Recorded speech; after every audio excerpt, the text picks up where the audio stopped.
చూస్తున్నటువంటి మా మిత్రులు మా డెలిగేషన్ మరి ఏదైనా కూడా విత్తనానికి వివేకానికి విజ్ఞానానికి పుస్తకాలే ముఖ్య సాధనాలు అన్నట్టు ఏ చిన్న కార్యక్రమమైనా రేపు పత్రికలో వస్తేనే దాని విలువ ఆయన శ్రద్ధముగా మనకి పఠంశంలో మరి మా నరసయ్య గారికి మా గట్టి గంగారావు గారికి పాత్రికేయ మిత్రులకు P6 గారికి ప్రజా గారికి మరి మీడియా మిత్రులందరికీ మీడియా ఎలక్ట్రానిక్ మీడియా అందరికీ చేతులెత్తి నమస్కారం చేస్తున్నాను. బంధువులారా ఇది హరికథ. ఎంతసేపు మీరు ఆనందిస్తే అరగంట పావుగంట గంట మీ ఓపికను బట్టి ఈ కార్యక్రమాన్ని నెలలకు వెలికి చేసుకోవడం నా చేతుల్లోనే ఉంది. కాబట్టి మన ఓపికను అనుసరించి రామాయణం అంతా చెప్పుకోవడం సాధ్యం కాదు. కాస్త సీతా కళ్యాణం అనుకున్నాం. ఆ కళ్యాణ ఘట్టాన్ని మీ అందరికీ తెలియని రాములా కాదు, సీతా మహాశక్తి మీకు తెలియని వారెవరు లేదు. కాబట్టి ఉన్నటువంటి కథాకాలంలోనే ఏదో కాస్త చెరువుగా ఆ సీతా కళ్యాణ ఘట్టాన్ని వివరిస్తాను. మరి ఈనాడు హరికథా గానాన్ని వినడం అంటే అంత ఆశామనసి కాదు. భక్తులందరూ ఎంతో పుణ్యం చేసుకెళ్ళి ఈ కథాగానానికి ధైర్యంగా స్థైర్యంగా ముందుకు కూర్చుంటారు. కాబట్టి భక్తులారా ఉద్ధరించి ఆదరించి తనను ప్రోత్సహించి నాలాంటి వారిని ఆశీర్వదించి ఈ కళను పరిరక్షించాల్సిన అవసరం ఉందని అందరికీ సవినయంగా చేస్తూ ఇది మానవ జన్మ. ఈ వేదిక మీద రోజు భగవద్గీత ప్రచారం చేసుకుంటున్నాం. ఎందుకు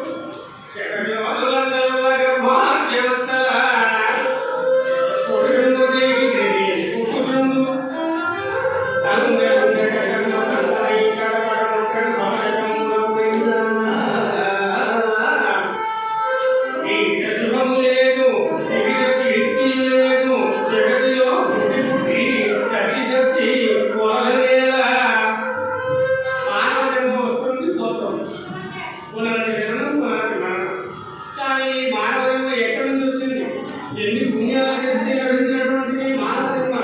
మరి మానవ జన్మను మానవ జన్మగా మార్చుకోవాల్సిన అవసరం ఉందా లేదా? నరుడు నారాయణుడు కావాలా వద్దా? చెడు జనార్దనుడు కావాలా వద్దా? ఇవన్నీ కూడా మానవుడు ధర్మబద్ధంగా సంచరిస్తే ఇన్ని లాండ్ ఆర్డర్స్ కానీ, ఇన్ని న్యాయవాద వృత్తులు కానీ, తర్వాత ఇంత రక్షణ పడతాయి కానీ అలా అన్ని అవసరం ఉండవు. ఆ రోడ్డు మీద పడవేసుకున్నటువంటి 500 రూపాయల కాగితం పడవేసుకున్న వాళ్ళు తీసుకునేంత వరకు అనుమతి రోడ్డు మీద కనుక ఉందనుకోండి, ధర్మం 4 పాదాలు ఉన్నట్టు. ఇక మనకు న్యాయం, ధర్మం, శైలం, రక్షణ ఇవన్నీ అక్కర్లేదు. కానీ క్రమేణీ మానవ జన్మ స్వార్థపూరితంతో అలా వెళ్తుంది.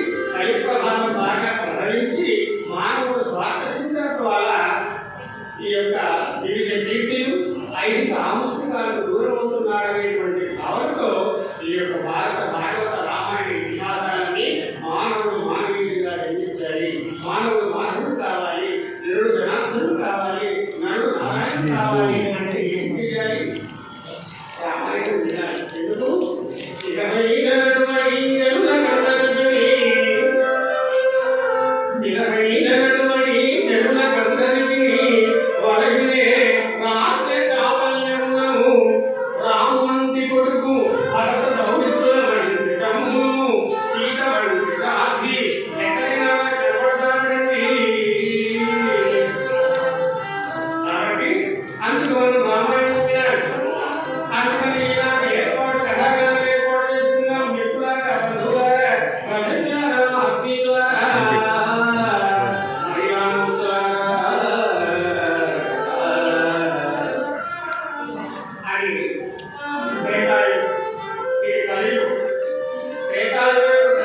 ప్రయాణం చేస్తే దశరథ మహారాజు గారు కోసల రాజ్యాన్ని రాజధానిగా చేసుకుని అయోధ్యను పరిపాలిస్తూ ఉన్నాడు. అయోధ్య అంటే యోధవరం సైతం ప్రవేశ మార్గాన్నటువంటి మహత్తరమైనటువంటి ఒక రక్షణ చాతుర్యం కలిగినటువంటి నగరం. అలాంటి నగరాన్ని దశరథ చక్రవర్తి పరిపాలిస్తూ ఉన్నాడు. ధాన్యాగారముగా ధనాగారముగా మంత్రి సామంత దండనాయక పురోహితాలందరూ చెప్పు చేతుల్లో ఉండగా రాజ్య పరిపాలన సాగిస్తున్నాడు మహానుభావుడు.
ఆ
బాగా ఉండగా నీకేం చింత అన్నాడు.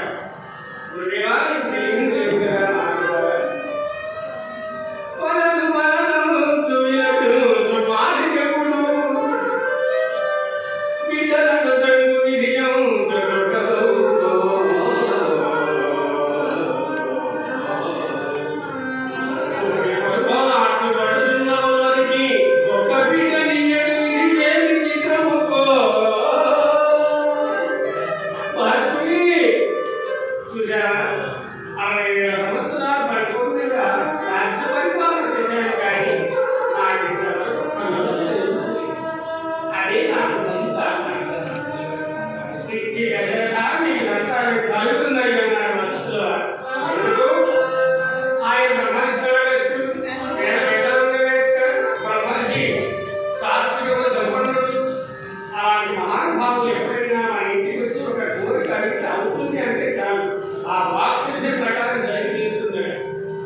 ప్రసూతి కార్యక్రమంలో ప్రవేశం చేశారు రాములు ఆశించినప్పుడు సేవా కార్యక్రమాలు చేస్తున్నారు మహానుభావులు.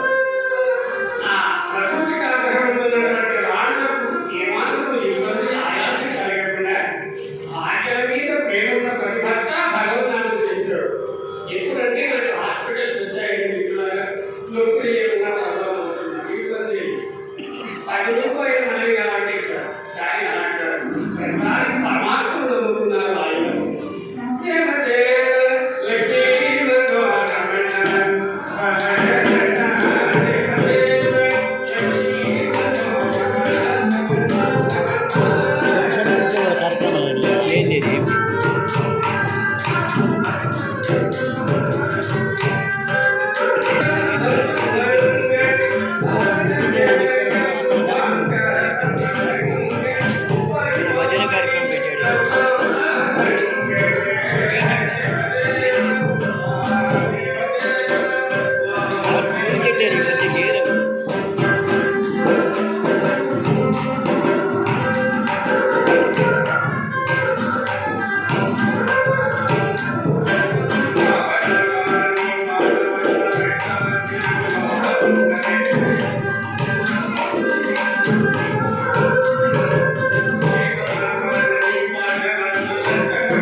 అవన్నీ ఏ రోజు అంటే పోతాయి, గట్టిగా షూ అంటే పోతాయి. కాబట్టి అందుకే భగవన్నామం గట్టిగా చేయాలి, కారణం మెల్లగా చేయాలి, జపం మనసులో చేసుకోవాలనుకుంది శాస్త్రం. కాబట్టి బిడ్డలారా ఇలాగైతే ఒక బిడ్డ అడిగాడు అదే ఊరు, ఈ వెళ్ళిపోయినటువంటి పక్షులన్నీ ఎక్కడికి పోతాయి కాదు అన్నాడు. ఇలా అందరూ అంటారు అయితే నిష్కర్షంగా అనకుండా ఏదో అందరూ అంటున్నారు కదా, నన్ను నడుస్తుంటారు కొంతమంది అనకుండా అక్కడక్కడ కూర్చుంటారు కదా, ఇవన్నీ వెళ్ళి ఆ కూర్చుంటాయని చెప్పి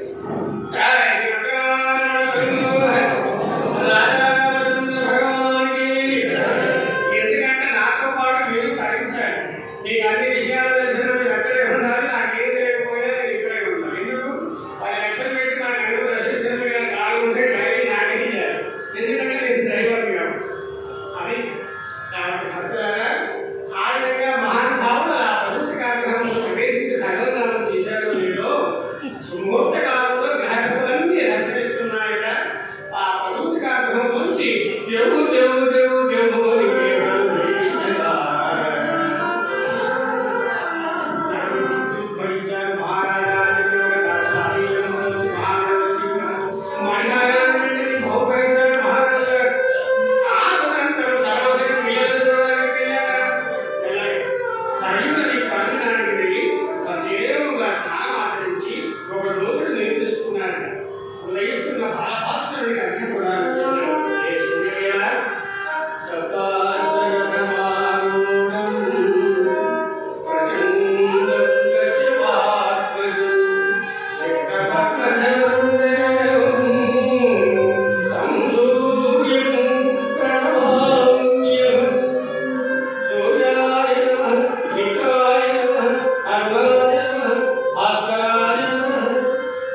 ఇలాంటి మహానుభావునికి పేరు పెట్టే భాగ్యం నాకు అవ్వగలరా అంటున్నాడు శ్రీవారు. లోకాలేనటువంటి ఓ లోకనాయక నీకు నేను ఏం పేరు పెట్టాలి అని ఆలోచించాడు మహానుభావునితో. ఓహో శివశ్రవయ విష్ణు విష్ణుశ్రవయ శివ. ఓం నమో నారాయణాయ. ఓం నమః శివాయ జనమ శివాయ. శివయేశ్వర పేరు కదా. ఎందుకు వాడు నీగడు నీవు పెట్టుకుంటూ వాడు వెళ్ళడు. శివము పట్టువాడు వెళ్ళడు. విష్ణులకు పట్టువాడు నీగడు.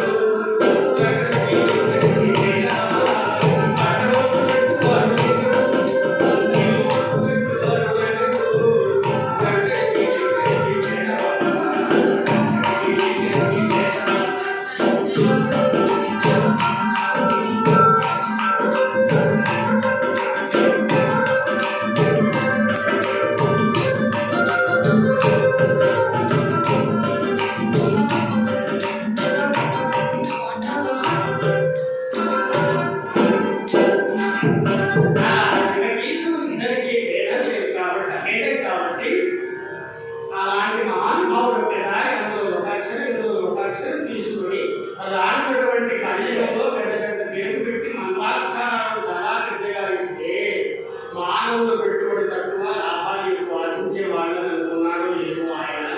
పెద్దవాడికి చక్కగా తారకమంత్రులా ఉపయోగపడేటువంటి మహత్తరమైన 2 అక్షరాలు తీసి రామ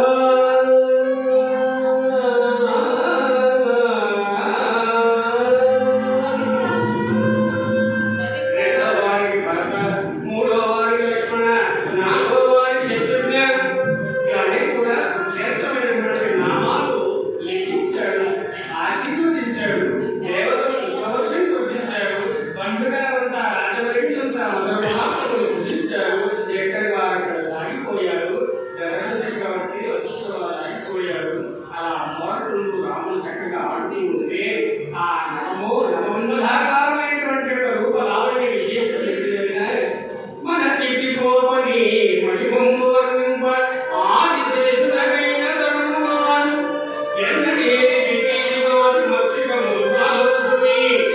ఆ చివరి చిరంజీవుని యొక్క ముఖం మీద దోమలు గారి ఈగలు గారి ఎలాంటి బాలపడ్డారు. బాలసూర్య ప్రభాభామై ఏకస్వాములై వెలుగొందుతున్నటువంటి రామచంద్రుడి యొక్క బాలచంద్రుడి ముఖారవిందం చూస్తూ ఆనందంగా అప్పుడే ఏదో పైన రావడం, చక్కగా అక్షరాభ్యాసం చేయించడం, కఠినమైన గురువుల వద్ద విద్యాభ్యాసానికి పంపడం ఆ కార్యక్రమంలో అయిపోయిందని మహానుభావులారా. అలా జరగబడిన వారి ఇలా జరుగుతున్నటువంటి తరుణంలో గాది వంశానికి చెందినటువంటి జనాభ వంశానికి చెందినటువంటి గాదినందరుడు విశ్వామిత్ర మహర్షి లోక కళ్యాణం కోసం సిద్ధాశ్రమంలో యాగాన్ని తలపెట్టడం, అక్కడ యాగాన్ని రక్కసులు యజ్ఞం చేయడం పరిపాటిగా మారిపోయి అలసిపోయాడు విశ్వామిత్రుడు దగ్గర. ప్రధాన నాడు సింహావలోకనం చేశాడు మహర్షి. ఆయన సామాన్యుగా సృష్టికి పరిశుద్ధి లేనటువంటి మహానుభావుడు ఒకసారి కళ్ళు మూసుకొని ఎవరైనా యాగాన్ని రక్షించేవారు ఉద్భవించాలని చూశాడు. అప్పుడు శిలాపలకు మన పాటు మీద కనపడింది. అయోధ్యలో రామచంద్రుడికి వెళ్తున్నటువంటి ఇవాళ మనంతా యంత్రాలతో సాధిస్తున్నాం. వాట్సాప్లో ఎక్కడ ఏం జరుగుతుందో ఆనాడు వారు మనోపాలకం మీద చూసేవాళ్ళు, కళ్ళు మూసుకొని ప్రపంచం అంతా చూడొచ్చేవాళ్ళు మహర్షులు. ఆనాడు యంత్రాలతో సాధించారు మహర్షులు, ఈనాడు యంత్రాలతో సాధిస్తున్నారు మానవులు. కాబట్టి బంధువులారా ఒక్కసారిగా సరాసరి ప్రయాణం అయ్యారు అయోధ్యానికి. ఎవరు? విశ్వామిత్ర మహర్షి. ఎలా ఉన్నాడు? ముడివడి గడ్డములు మోకాళ్ళగా మడమలకు జడలు బ్రోవ మొల చుట్టూ గులితోలు ముంచేత జపమాల అడుగులకు పావు కోళ్ళపడుతుండ ఎడదొసడి నీక ఇడద చంద్రమ పొట్టు చెవులకు తోచడు చెరువు మీద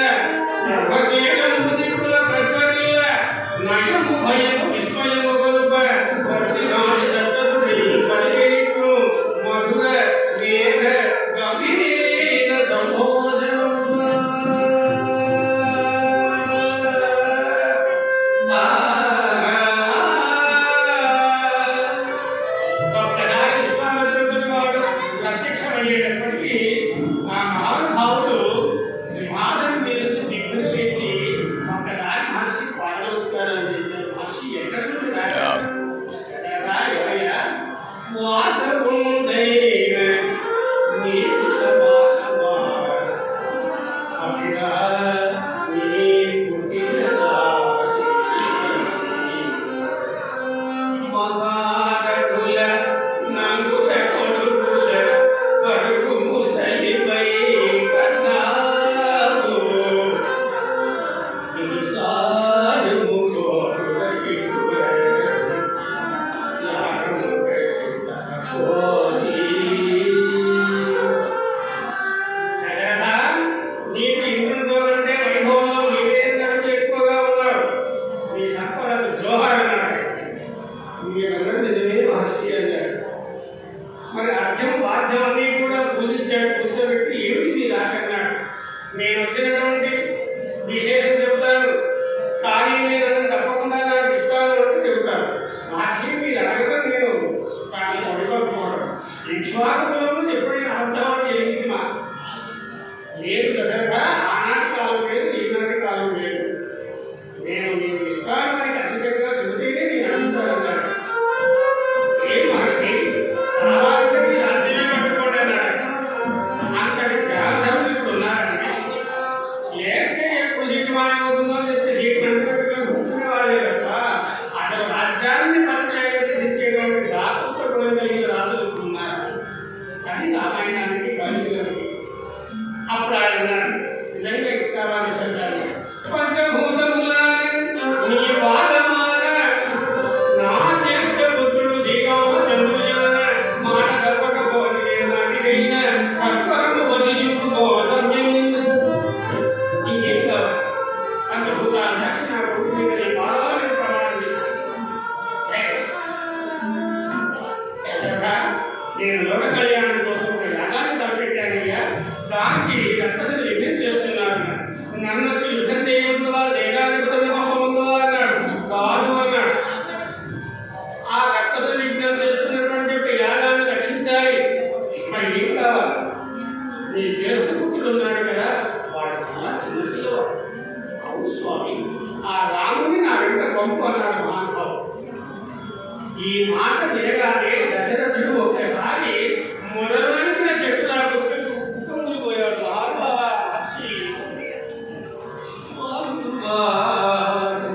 మహర్షి బాలుడుగా నా ఎదుట పలుకగలే భగవంతువాడు ఏ విధంగా రక్కసులను గోచువాడు. నేను ఎలా పంపుతాను? వాడు చాలా చిన్న పిల్లవాడు, 15 ఏళ్ళ ప్రాయం కదా. వచ్చరాని వాడు అన్నాది పలకడానికి భయపడతాడు. ఎలా పంపిస్తాను? ఇంకేనా వాడిని కోరుకోడు. ఒక్కసారి చేస్తున్నాడు విశ్వామిత్ర మహర్షి. ఇప్పటిదాకా ఇస్తాను ఇస్తాను ఇస్తాను అన్నావు, మాట తప్పులు ఉన్నావు దశరథ. ఇదేంటి నీ పుత్ర వాత్సల్యం కంటికి పెట్టి ఏ విధాలుగా ఏడుస్తున్నావు? ఇంతటి వాత్సల్యం అన్నాడు.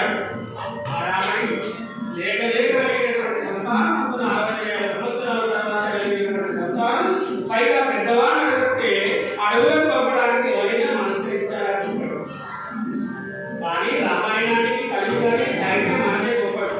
మానవాళిలో అని చేయడం నీకోసం పెద్దగంటే హాస్టల్లో ఆ తర్వాత అమెరికాకు పంపించే ధైర్యం మానవాళికి తప్ప మరొకటి. కాబట్టి బంధువులే అలాంటి మహానుభావులు ఆ యుద్ధానికి సజీవుగా ఒప్పుకోక మనకి ఏకసారిగా ఇస్తుంటే అప్పుడు అంటున్నాడు, దశరథ ఇది ఏమైనా పద్ధతిగా ఉందా? నువ్వు ఇస్తానన్నావు, ఇప్పుడు ఇవ్వను అంటున్నావు. అపరబ్రహ్మలు ఆదర్శ ఋషికుంభవులు సృష్టికి సృష్టి చేయలేనటువంటి యొక్క నా శక్తిని శంకిస్తున్నానంత కోపంతో ఉద్రిక్తుడైపోయాడు విశ్వామిత్ర మహర్షి. ఎప్పుడైనా సరే మామూలుగా అర్థం ఇస్తాను అంటే పర్వాలేదు, కాదు అనగానే మనుషులు కొంచెం ఎంత సాత్వికుడైనా కోపం రాదు సహజం. ఎరా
చూశాడు ఎంత పని అయిపోతుంది, విశ్వామిత్రుడు వారు ఆగ్రహానికి వచ్చేసారు.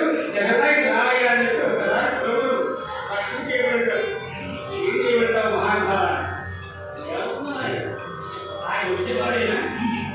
వచ్చేవాడు సాధారణంగా గొప్పవాడు కాదు. ఏంటి ఎవరి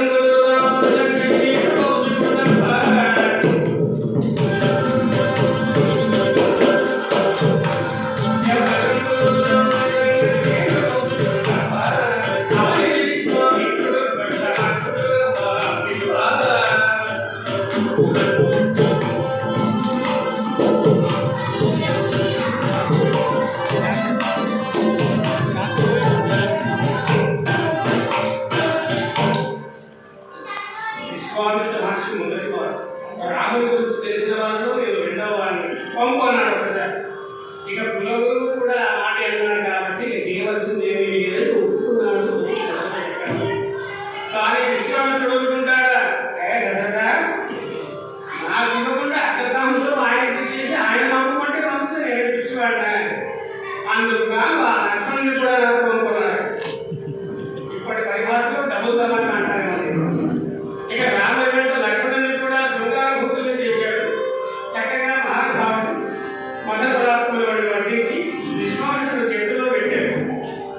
రామా, గురువు గారు నోరు కలిగితే నేను కాలు కలుగుతున్నాయన, ఇక నేను ఇంతకంటే నేను ఎక్కువ చెప్పవలసింది ఏమీ లేదు అని గద్గద స్వరంతో దశరథ చక్రవర్తి చెప్పవలసిన అని చెప్పి పంపించాడు. అలా విశ్వామిత్రుడు ఆ చేతుల్లో పెట్టుకున్న పిల్లవాడి కూడా జంగు విధంగా గడంగా చూడము కదా అంటే వృక్షముల మధ్య వచ్చి అలా సాగిపోతున్నాడు. అప్పుడప్పుడు విశ్వామిత్రుడు చూస్తున్నాడు. రామా, దిక్కులు చూసేస్తాడు కదా, నా భక్తని నిన్ను భజనాలా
యాత్ర పరీక్ష సభాంతరంగా చక్కగా సాగిపోయింది, శుభాంతమైపోయింది.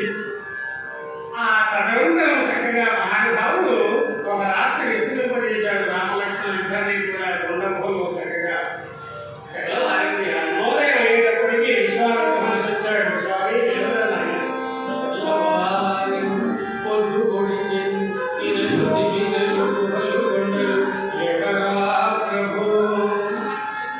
మేలుకో మేలుకో రామా. ఉదయం లేవగానే కౌసల్య తల్లి ముఖారంగా అన్ని కాల్చకుండా కౌసల్య పిలవకుండా ఇస్తాడా. తల్లి ముఖ్యములు దత్తంపు బోధకుగా పిల్లల యొక్క గుణం తల్లిదండ్రుల యొక్క మరింపలకు తెలుస్తుంది. చక్కగా తెల్లవారుగానే వచ్చి అమ్మవారి శుక్రవారంతో లేదు అప్పులు ఇచ్చేవాడు రావు. అది వినపలే కాబట్టి హాయిగా పడుకున్నాను రావు. ఇక విశ్వామిత్ర మహర్షి గమనించాడు క్షణంలో, ఓహో రామ ఇదా నీ పరిస్థితి. కౌసల్య సుప్రజ రామ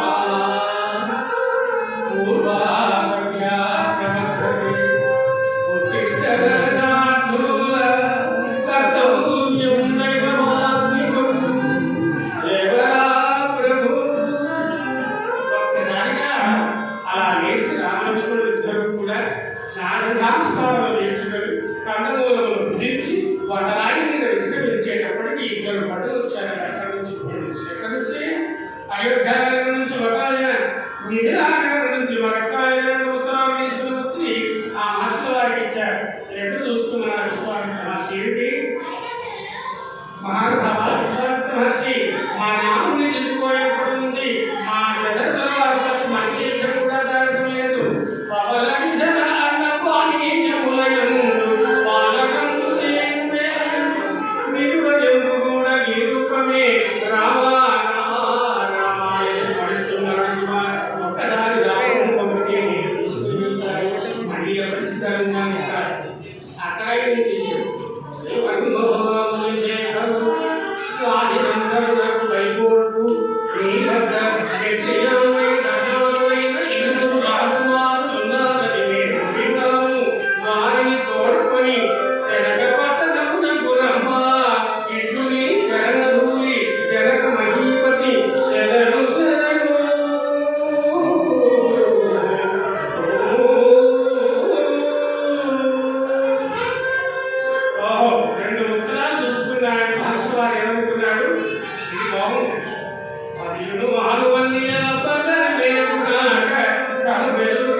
ఇస్తారా మళ్ళా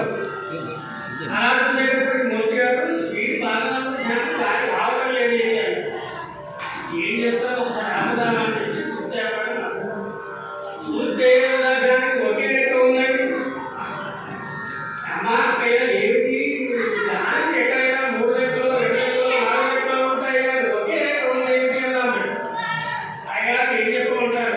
చెప్పక్కయ్యా ఏదో విశేషం ఉంటుంది కదా నేను ఏం లేదండి నాకు ఇద్దరు అబ్బాయిలు కదా వాళ్ళు రెండు పంచుకొని పెట్టుకున్నారు ఒకటి మాత్రం వాళ్ళ నాన్నగారు ఇచ్చారండి అంటే కలియుగంలో ఉండే సోదరులు ఇలా తయారవుతున్నారంటే అది ధర్మం తెలియదు.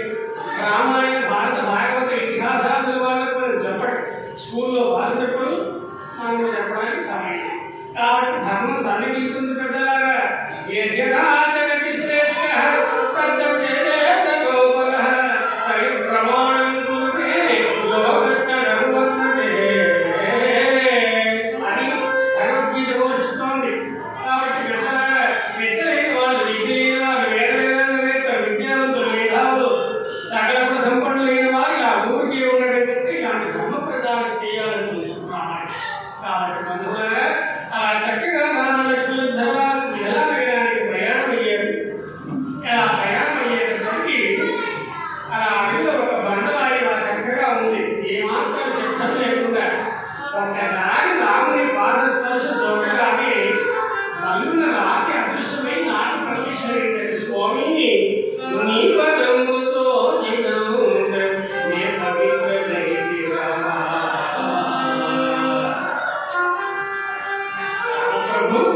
ధర్మదేవుడు ఎన్నాళ్ళకు కరుణించింది. ఏమిటి స్వామి ఏ పాద పద్మమాసించి మౌనీశ్వరులు సకత విశ్వాగరిషాకులై ఏ పాదమున ఉద్భవించిన భాగీరథి ధరణిని పుణ్యతీర్థమై ఏ పాదములను కింద నిలుచుట చేసి రామేశ్వరము క్షేత్ర రాజమయ్యే అట్టి నీ పాద యుగము స్వామి నీ పాదపద్మాలు సామాన్యుడా అని పడ్డారు కదా అని ఒక్కసారి రామయ్య పాదపద్మాలకు నమస్కరించి అదృశ్యమైపోయిందండి. ఆవిడెవరో కాదు ఆవిడ గౌతముని యొక్క భార్య. రామచంద్రుడు నిర్ధాంతపోయాడు, ఆశ్చర్యపోయాడు. గురుదేవా ఏమిటన్నాడు. ఆయుధాశాంతా చెప్పాడు. ఇక తదనంతరం ప్రజలకు ప్రయాణం అయ్యేటప్పుడు జెండాపై కూర్చుని రెండవో మహారాజులాగా అంటున్నాడ. జనక వంటి పట్టణము మిథిల వంటి పట్టణము జనకుని వంటి రాజు ప్రపంచంలో లేదు. ఎందుకంటే ఆ మహానుభావుడు ఆధ్యాత్మిక భావన పడినటువంటి మహానుభావుడు ఆయన కూడా సంతానార్థమై దున్నడం, అందులో మహాతల్లి సీత మహాసాధ్యం దొరకడం, ఆ నాగరికశాలలో దొరికింది కాబట్టి సీత ద్రవ్యం కాబట్టి సీత అని నామకరణం చేయడం. ఇదంతా పెద్ద కథ రామాయణం. భక్తులారా బంధువులారా మనకి సమయం దొరికితే ఉదయం కూడా 9కి పెట్టుకుంటే 12 గంటలకు లంచ్ ఏర్పాటు చేసుకొని అప్పుడు నాకు మీరు పూర్తి టైం ఇచ్చే వాళ్ళు అవుతారు. మీరు నేర్చుకున్న 4 అక్షరాలు మీ ముందు ప్రసారం చేసే వాళ్ళు అవుతారు. ఉపయోగించుగా ధర్మం చేసుకుందామని మనకి చేస్తూ పెద్దవాళ్ళు ఉంటారు. వీళ్ళంతా మహామహులు అంట 60 పైబడ్డ వాళ్ళే ఉన్నారు ఇక్కడ కూడా. దశరథకి తక్కువే కాదు వీళ్ళు. కాబట్టి నేను వాళ్ళని ఇబ్బంది పెట్టడం ఇష్టం లేక ఇంత స్పీడ్గా చెబుతున్నాను అనేది అవాయించకుండా. ఇకపోతే అలా మిథిలానగరం ముందు ప్రవేశించాడు మహానుభావుడు. మిథిలానగరం ముందు ప్రవేశించేటప్పటికి అప్పటికే అంగమంగళిక గాంభోజ సమీర సౌరాష్ట్ర వనమాల నేపాలకే రోజుల పాచారగౌల మలయాళ సింహ ద్రవిడనాడు కర్ణాటక కర్ణాటక మార్వాడ మారాఠ మాండ్య పులిన ఆంధ్ర తెలంగాణ గుణా దశాంశ బోధి ఉత్తూరు గాంధార విజంత విజయక బాల్మీక బబ్బర కేవలి ముందర కోసల కిరాత సూరసేన సేవ నటవిక రవం కడమ చమ ప్రవ సదా జయవల్లాల సాధు చేసింది వందాలనేక దేశ దేశాధీశులలో వచ్చి చేరినంత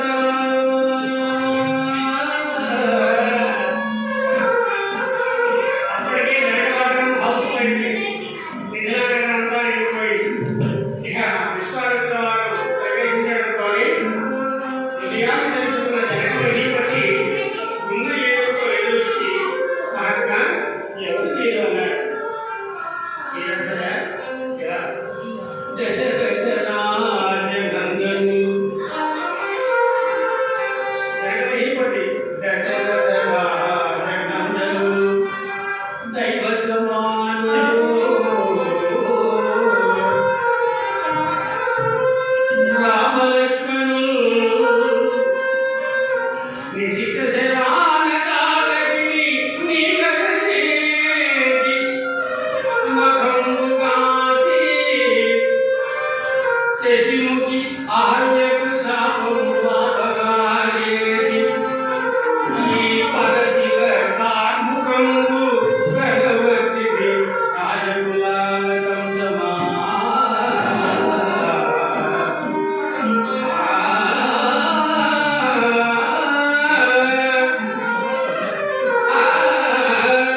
చిన్నపట్టాలు చాలా చక్కగా ఉంది.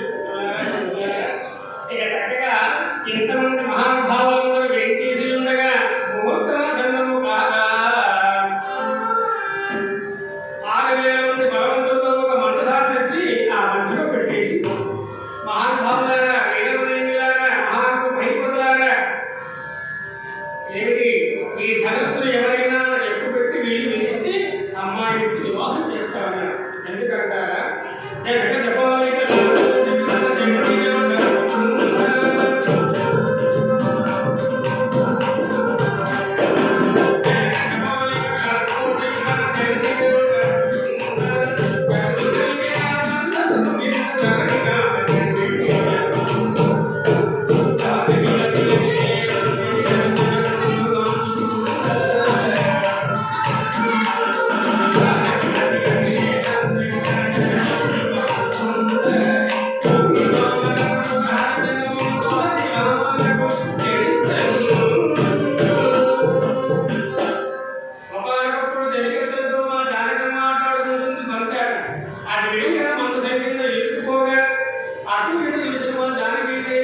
ఒక్కసారి మామగారు అంటాడని చెప్తూ జరిపి ఆ బండి తీసుకొచ్చాడు. అది నేను కన్నులారా కాల్చింది.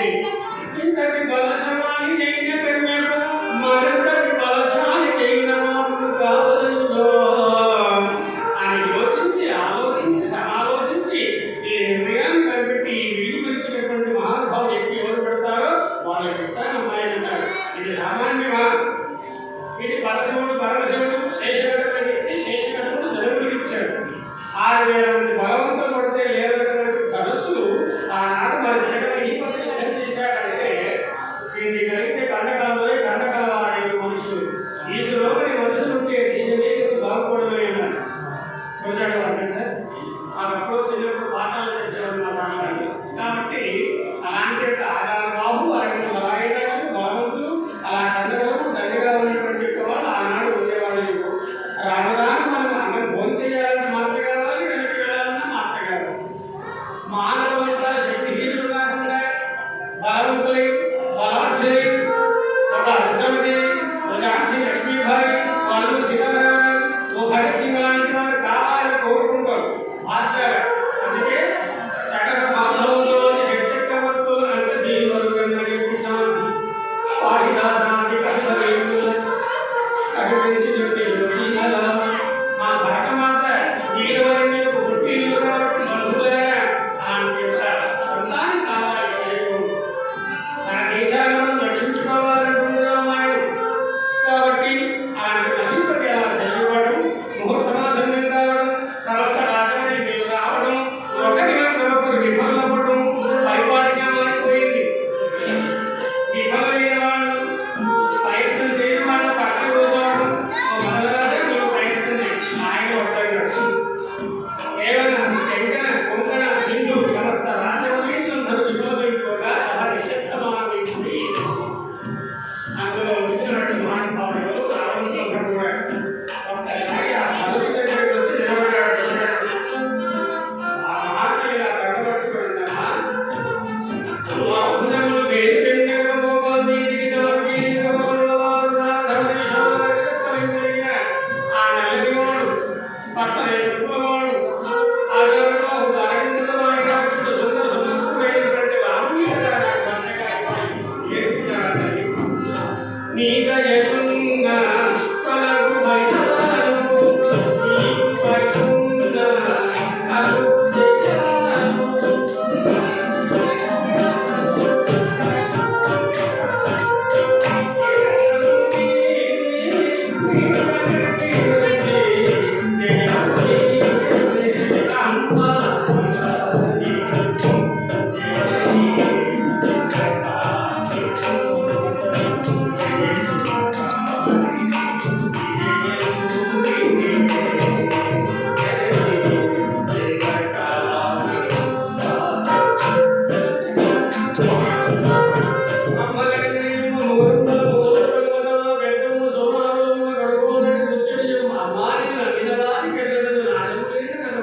ఈశ్వరి అంటూ చక్కగా ఆరాధించిన మహాతల్లి రామబ్రహ్మంతటి వాడు విభురుడై చంపిల పడ్డాడు. జనక మహీపతిగా నా కూతురితో అలుగు లేడా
సంగీతం సర్వదా రక్షిస్తుంది అంటాడు త్యాగరాజ స్వామి గారు. కాబట్టి చదువులారా అలాంటి పద్యరత్నాలు మన పిల్లలు తెలుగు భాష వైభవాన్ని నేర్పాలి అవసరం.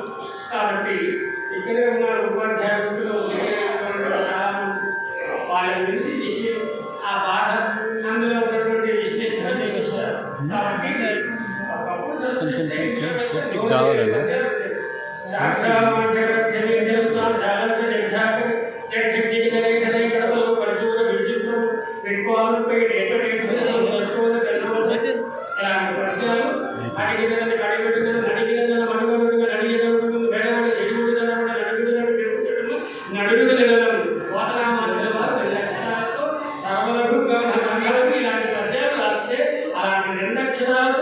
అనంతమైన అర్థాలు పద్యాలు ఇప్పుడు ఎక్కడ కనబడుతున్నాయి? కానీ అది మాకు రావాలి, ప్రసారం కావాలి. అప్పుడే సమాజానికి కళ్యాణ కారణం. కాబట్టి బంధువులారా ఇలాంటి మహాబహు చక్కగా రామచంద్ర స్వామి ఇల్లు దగ్గరికి రావడం ఒక్కసారిగా చూశాడు. మహానుభావుడు ఇది పరమశివుడు సాధించబడింది కదా అని ఒక్కసారి ఆ పరమేశ్వరుని ఆరాధించాడు. శంకర శంకర పాప భజంకర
సాకేత రామునికి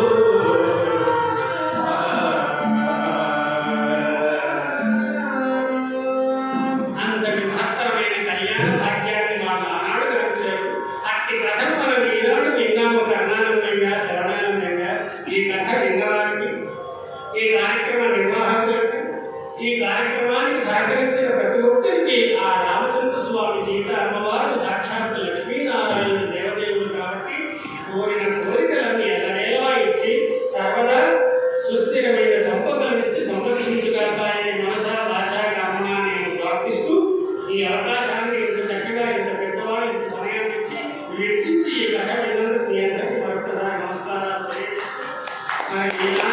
ఈ హరికథ నిలబడాలి అంటే ఈ పక్షి ఎగరాలంటే 2 రెక్కలు కావాలి.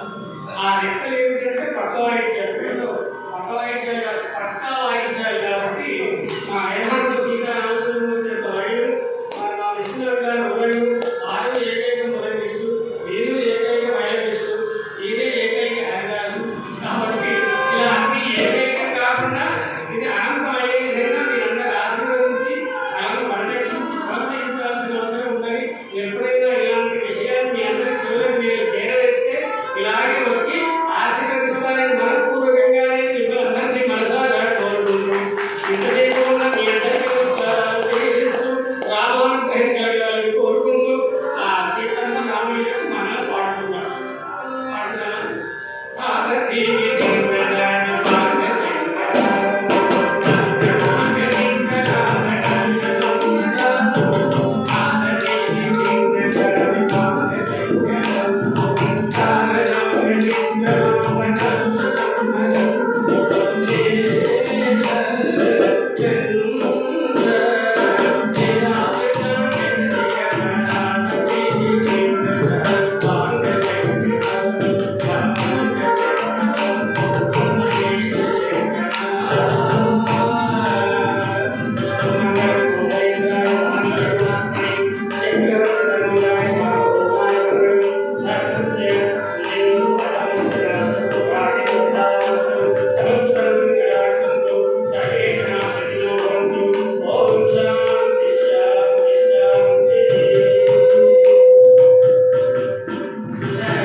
తల్లి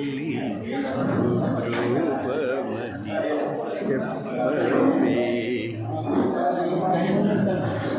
అంజనా అంజనా అంజనా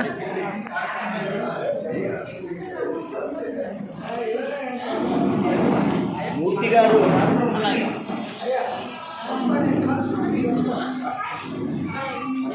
అంజనా ఒక సైడ్ కొండు.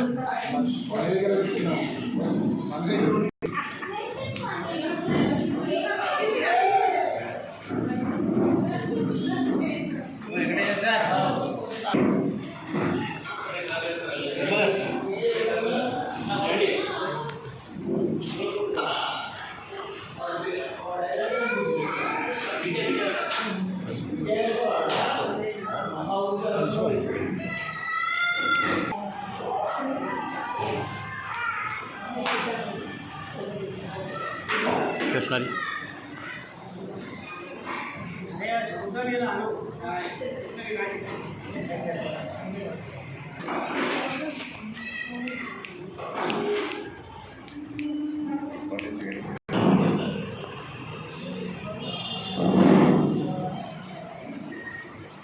స్పందించి విచ్చేసినటువంటి పెద్దలందరికీ మిత్రులకి సహృదయులందరికీ పేరు పేరున ధన్యవాదాలు, నమస్కారాలు. రైట్.